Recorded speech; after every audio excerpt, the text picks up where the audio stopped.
Em nome do Pai, e do Filho, e do Espírito Santo. Amém. Evangelho de Jesus Cristo segundo São Marcos. Glória a vós, Senhor. Naquele tempo, quando Jesus saiu a caminhar, veio alguém correndo, ajoelhou-se diante dele e perguntou: Bom mestre, o que devo fazer para ganhar a vida eterna? Jesus disse: Por que me chamas de bom? Só Deus é bom e mais ninguém. Tu conheces os mandamentos. Não matarás, não cometerás adultério, não roubarás, não levantarás falso testemunho, não prejudicarás a ninguém, honra teu pai e tua mãe. Ele respondeu: Mestre, tudo isso tenho observado desde a minha juventude. Jesus olhou para ele com amor e disse: Só uma coisa te falta. Vai, vende tudo que tens, dá aos pobres, e terás um tesouro no céu. Depois vem e segue-me. Mas quando ele ouviu isso, ficou muito abatido e foi embora, cheio de tristeza, porque era muito rico.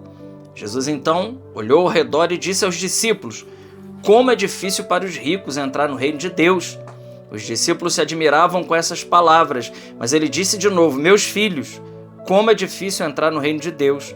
É mais fácil um camelo passar pelo buraco de uma agulha do que um rico entrar no reino dos céus.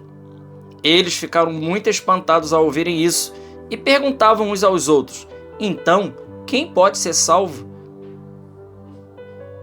Jesus olhou para eles e disse: Para os homens isto é impossível, mas não para Deus. Para Deus tudo é possível. Palavra da salvação. Glória a vós, Senhor. Meus irmãos, nesta segunda-feira de Carnaval, dia 3 de março, Evangelho de São Marcos, capítulo 10, versículos de 17 a 27. Nós temos aqui, diante dos nossos olhos, a passagem do jovem rico. A famosa passagem do jovem rico. Uma pessoa que se ajoelha diante de Jesus e pergunta para ele: O que eu devo fazer para ganhar a vida eterna? A primeira pergunta que esse jovem faz para Jesus é o que ele deve fazer para ser salvo.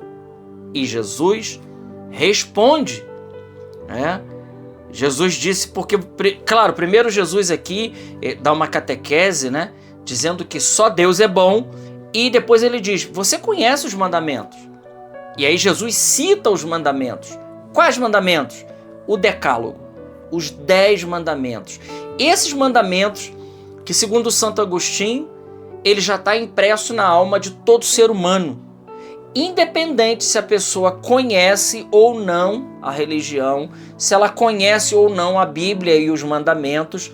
Esses mandamentos, ele já está impresso na alma de todo ser humano, porque todo ser humano sabe que quando ele comete alguma falta relacionada aos mandamentos, ela sabe, lá no fundo da sua consciência, que ela cometeu um ato errado, que ela cometeu um ato que ela não deveria fazer.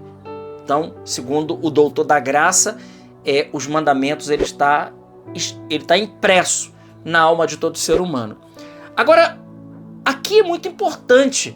Jesus está dizendo o que nós precisamos fazer para se salvar: cumprir os mandamentos. Meus irmãos, os mandamentos eles não estão fora de modas. Ainda que se queiram canonizar aquilo que Deus abomina, os mandamentos continuam sendo um critério para a nossa salvação. E quais mandamentos? Volto a dizer, os 10 mandamentos. Tanto é que quando nós vamos fazer um exame de consciência para uma boa confissão, a primeira coisa que a gente pega são os 10 mandamentos. A gente olha em cada mandamento com seus desdobramentos, porque, por exemplo, o primeiro mandamento, nós temos aqui muitos desdobramentos. Pode parecer muito simples: amar a Deus sobre todas as coisas. Mas amar a Deus sobre todas as coisas incorre em não, por exemplo, cometer idolatria, nenhuma prática supersticiosa, não praticar nenhum tipo de outro culto fora da religião que o Senhor nos chama. Tudo isso são pecados contra o primeiro mandamento. Ele tem uma lista muito grande. E aí nós vamos olhando os desdobramentos, Por exemplo, consultei horóscopo. Isso é um pecado contra o primeiro mandamento. é um pecado de superstição, né? Os mandamentos proíbem, né? O catecismo da Igreja Católica também proíbe, 2116, tá aí. Então, o que devo fazer? O que nós precisamos fazer para se salvar, ter a vida eterna, é cumprir os mandamentos. Mas a conversa de Jesus com esse jovem não fica só aí. Então, ele se justificou e disse: eu tenho observado tudo isso. E a palavra é muito clara. Jesus olha para ele com amor. Com amor. Ou seja, Jesus não reprova a atitude daquele jovem. Só que aqui tinha um problema. Uma coisa é ser salvo, é cumprir os mandamentos. Mas esse jovem, ele estava extremamente apegado. E por causa de estar apegado, para ele chegar à santidade, isso era um empecilho para ele. E veja, irmãos, o empecilho aqui não é a riqueza em si. Jesus diz: é muito difícil um rico entrar no reino de Deus. Precisamos entender isso. Precisamos saber primeiro quem é o rico e quem é o pobre. Quem é o rico e quem é o pobre. O rico não é aquele que tem muito dinheiro. O rico é aquele que não precisa de nada nem de ninguém. Ele se basta. Esse aí é o rico, né? E o pobre? Quem é o pobre? O pobre não é aquele que tem uma conta bancária muito gorda, mas é aquele que depende 24 horas de Deus e ele não está apegado a nada que é material. Embora ele possa ter posses, ele não está apegado àquilo ali.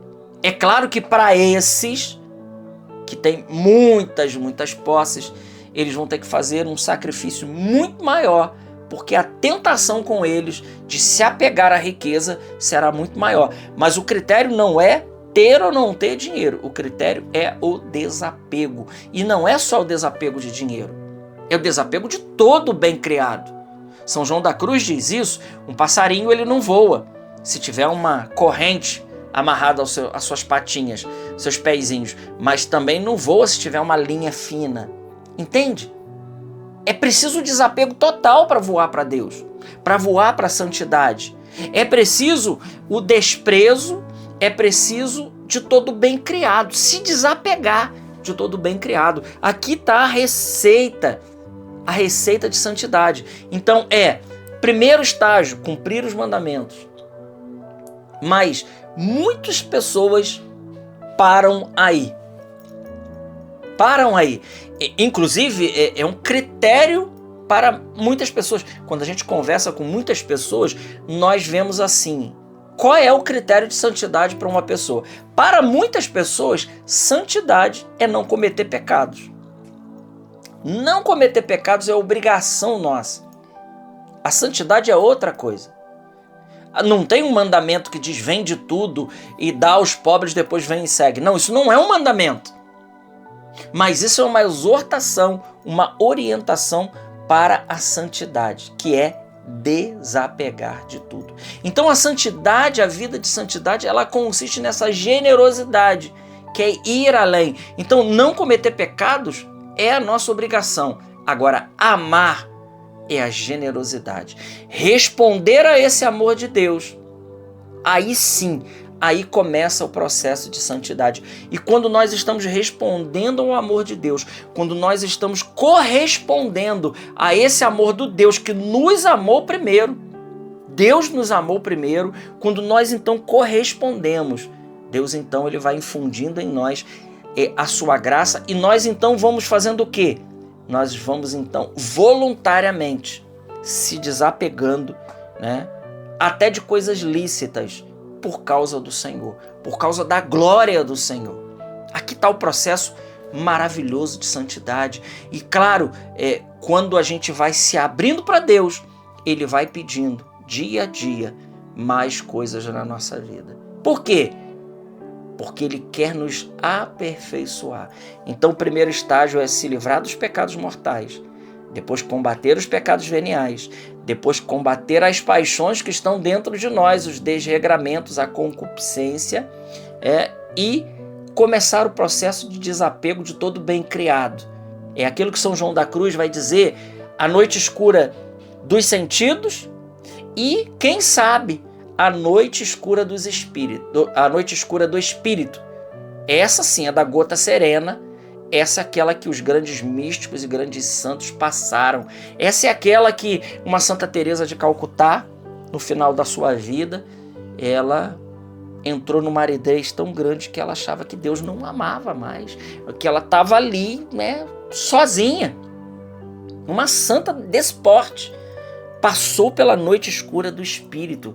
Tantos outros, São João da Cruz, Santo Inácio de Loyola, que viveu não só a noite escura dos sentidos, que é não se basear mais nos sentidos, mas também do espírito, de ter o espírito mortificado por Deus. Aí sim o processo de santidade ele vai se concluindo. Então esse evangelho trata disso. Vamos olhar para a nossa vida hoje. O evangelho de hoje está nos convidando a isso, a olhar a nossa vida. Eu estou cumprindo os mandamentos? Eu cumpro os mandamentos? Se você está cumprindo os mandamentos, saiba, você está no caminho da vida eterna. Você está no caminho de salvação.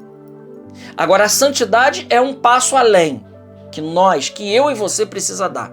Aí é o passo da generosidade, é o passo do desapego, é o passo de combater as paixões que está dentro de nós, é o passo de mortificar todo vício e crescer em virtudes. E, para finalizar, santidade é crescer nas virtudes de fé, esperança e caridade. E a maior delas é a caridade. Glória ao Pai, ao Filho e ao Espírito Santo, como era no princípio, agora e sempre. Amém. Salve Maria Imaculada.